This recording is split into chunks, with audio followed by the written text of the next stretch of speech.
NCP এবং জামায়াতের জোট ঘোষিত হয়েছে গতকাল। নির্বাচনী সমঝোতা এভাবে তারা বলছেন।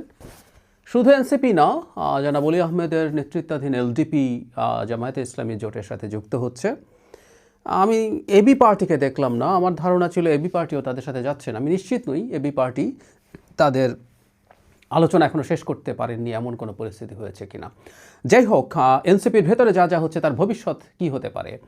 এবং একটা ইন্টারেস্টিং তথ্য, গতকালই আমি একটা টকশোতে শুনে আসলাম যে সরকারের কেউও নাকি খুব চেয়েছিল বা কেউ খুব চেয়েছিল এনসিপি জামাতের সাথে যাক।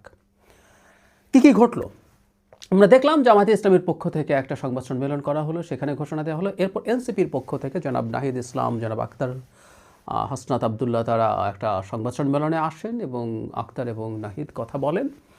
আমি যে যুক্তি তারা দিয়েছেন এটাকে আসলে ভ্যালিড রিজন বলে মনে করি না। এগুলো প্রত্যেকটা আদতে নির্বাচনী সমঝোতা জিততে চাওয়া, সংসদে যেতে চাওয়া, এটাকে আমি খারাপভাবে দেখছি না। কিন্তু যেটা হয়, রাজনীতিবিদরা পেটের কথা মুখে সবসময় বলে ফেলেন না, তারা তাদের অন্য একটা ন্যারেটিভ সামনে আনেন। তো জনাব নাহিদ যে ন্যারেটিভ এনেছেন সেটা হচ্ছে এইরকম যে তিনি বলছেন তারা সারা দেশ থেকে লোকজনের কাছ থেকে নমিনেশন যারা নিতে চায় তাদেরকে আহ্বান জানিয়েছেন, তারা এসছেন।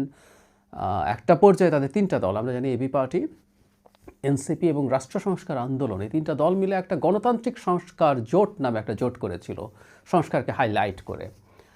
তার পরবর্তীতে উনি বলতে চাইছেন, ওনার বক্তব্য থেকেই আমি বলছি যে ওসমান হাদি যখন হত্যাকাণ্ডের শিকার হলেন তখন সব প্রেক্ষাপট পাল্টে গেল। নানা রকম সংশয়, এই বুলেট তাদের দিকে বা অন্য কারো দিকে আসতে পারে। এই প্রেক্ষাপটে তারা বলছেন যে নির্বাচনটা যেন সঠিক হয়, ঠিক হয় এবং প্রতিদ্বন্দ্বিতাপূর্ণ হয়। সে কারণেই তারা মনে করেছেন এই জোটটা করা দরকার। আই এম নট কনভিন্সড, একেবারেই নই। এমনিতেই যদি বলি, আসলে একটা দল ডিসিশন নিয়েছে তারা এবারই যতটা সম্ভব ভালো করতে চায় নির্বাচনে, সংসদে যেতে চাইলে পারলে সংসদে যেতে চান। সুতরাং তারা বিএনপির সাথে আলোচনা করবেন, জামায়াতের সাথে আলোচনা করবেন, এটাই স্বাভাবিক ছিল।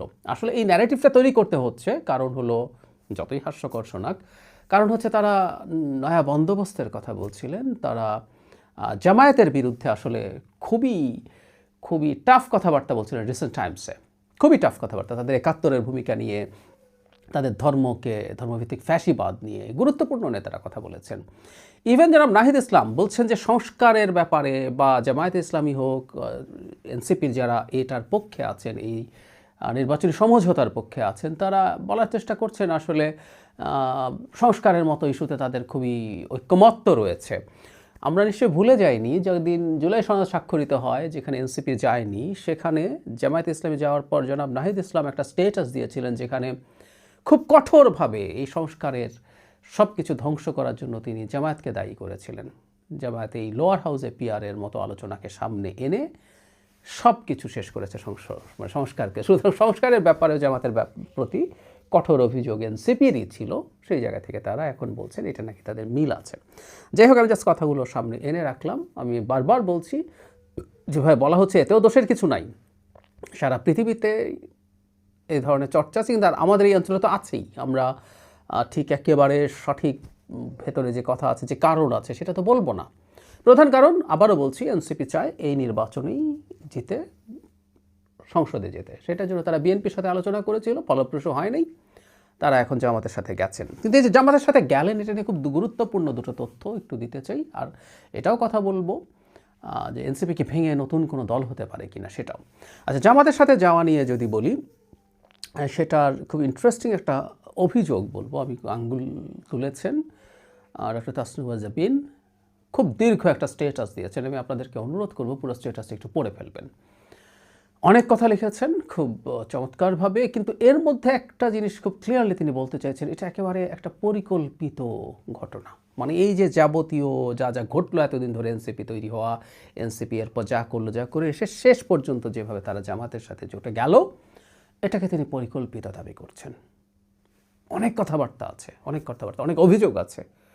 উনি এই দলটার সাথে শুরু থেকেই ছিলেন, সুতরাং বেশ কিছু অভিযোগ করেছেন।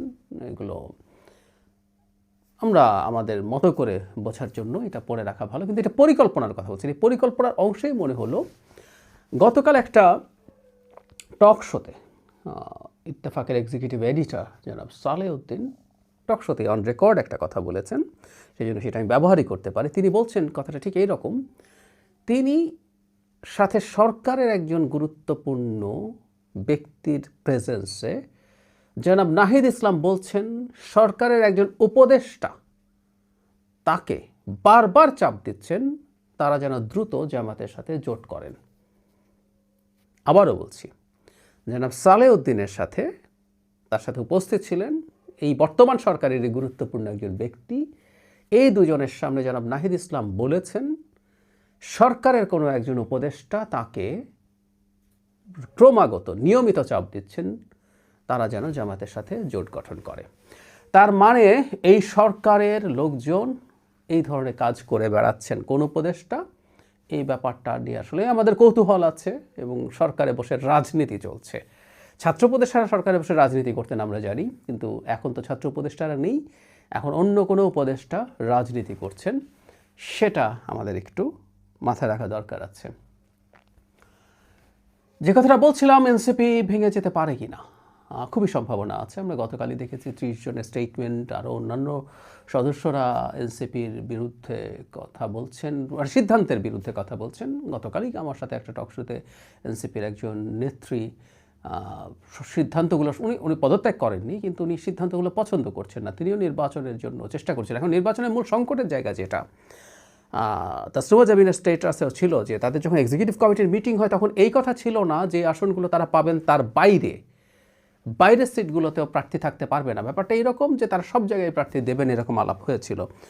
এবং যখন মানে এনসিপির দিক থেকে এটাকে শুধু একটা নির্বাচনী জোট বলা হয়, কথাটা আসলে খুব সোজা না, তাই না? কারণ হচ্ছে যখন জোট হয় তখন এনসিপি 30টা আসনে নমিনেশন পেল, ইসলামী আন্দোলন এর চাইতে বেশি পাবে, এটা কতটুকু পাবে আমরা নিশ্চিত না, বেশি হবেই। তো এর এনসিপি তার সিটের বাইরে তার কোথাও ক্যান্ডিডেট দিচ্ছে না, তাকে কাজ করতে হবে অন্য দলগুলোর জন্য, জামায়াত ইসলামী, ইসলামী আন্দোলন সহ যারা প্রায় সবই তো আসলে ইসলামিস্ট দল, তাদের যে প্রার্থী আছে তাদের পক্ষে এনসিপিকে ক্যাম্পেইন করতে হবে। এনসিপির পক্ষে তারাও ক্যাম্পেইন করবে, এদের ক্ষেত্রেও তাদেরকে করতে হবে। ফলে যেটা দাঁড়ালো, এনসিপি যে বলছে এটা আদর্শিক না, টু সাম এক্সটেন্ট এটা ওইদিকে চলে যায়।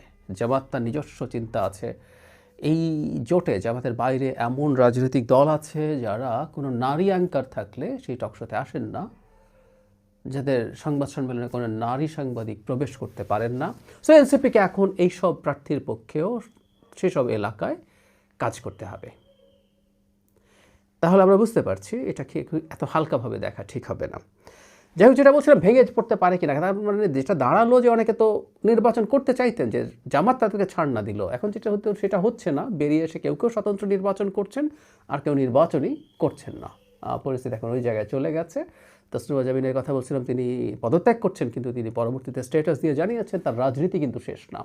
একইভাবে যারা পদত্যাগ করবেনও, তাসনিম যারা কোনো দলে যাননি কিন্তু তিনি নির্বাচন করছেন, ভেরি মাচ পলিটিক্যাল অ্যাক্টিভিটি, এবং যারা বেরিয়ে আসবেন তারা একটা দল করতেও পারেন। যারা মাহফুজ আলম একটা স্ট্যাটাস দিয়েছেন, সেই স্ট্যাটাসের ভিত্তিতে আমরা এভাবে কথা বলতে পারি। মাহফুজ আলমের স্ট্যাটাসে খুবই ইন্টারেস্টিং একটা জিনিস আছে, সেটা হচ্ছে আমরা প্রায় বলতাম তিনি সরকারে বসে আদতে ছাত্রদের দল তৈরির পেছনে কাজ করছেন, এবং দল তৈরি হয়ে যাওয়ার পর তিনি তাদেরকে নানাভাবে সরকারে থেকে নানাভাবে ইনভলভ থাকছেন। এটাকে আমরা আনএথিক্যাল বলছিলাম। খেয়াল করি উনার স্ট্যাটাসে এটা আছে। নাগরিক কমিটি ও এনসিপি জুলাইয়ের গঠনমুখ সারির নেতৃত্বে সংগঠিত হয়েছিল। এ দুটি সংগঠনে আমার জুলাই সহযোদ্ধারা থাকায় গত 1.5 বছর, একটু মন দিয়ে শুনবেন, আমি চাহিবা মাত্র তাদেরকে পরামর্শ, নির্দেশনা এবং পলিসিগত জায়গায় সহযোগিতা করেছি। একদম ক্লিয়ারলি বলছেন উনি এই দল তৈরির পেছনে ক্রমাগত কাজ করে গেছেন, বহুবার বলেছি আমরা। দুয়ে তিনি অনেক কিছু বলছেন, নানান রকম ভালো ভালো কথাবার্তা ছিল, রাজনৈতিক অর্থনৈতিক বন্দোবস্ত, ফ্যাসিবাদের বিরুদ্ধে সাংস্কৃতিক লড়াই, সামাজিক ফ্যাসিবাদ, ব্লা ব্লা ব্লা, এগুলো উনি বলেছেন, কিন্তু ওরা সহযোদ্ধারা এগুলো ধারণ করতেন। এরপর খেয়াল করে উনি লিখছেন এনসিপিকে একটা বিগ জুলাই আমব্রেলা আকারে স্বতন্ত্র উপায়ে দাঁড় করানোর জন্য আমি সকল চেষ্টাই করেছি, কিন্তু অনেক কারণেই সেটা সম্ভব হয়নি। এনসিপিকে দাঁড় করানোর চেষ্টা মাহফুজ আলম করছেন সরকারে বসে বসে।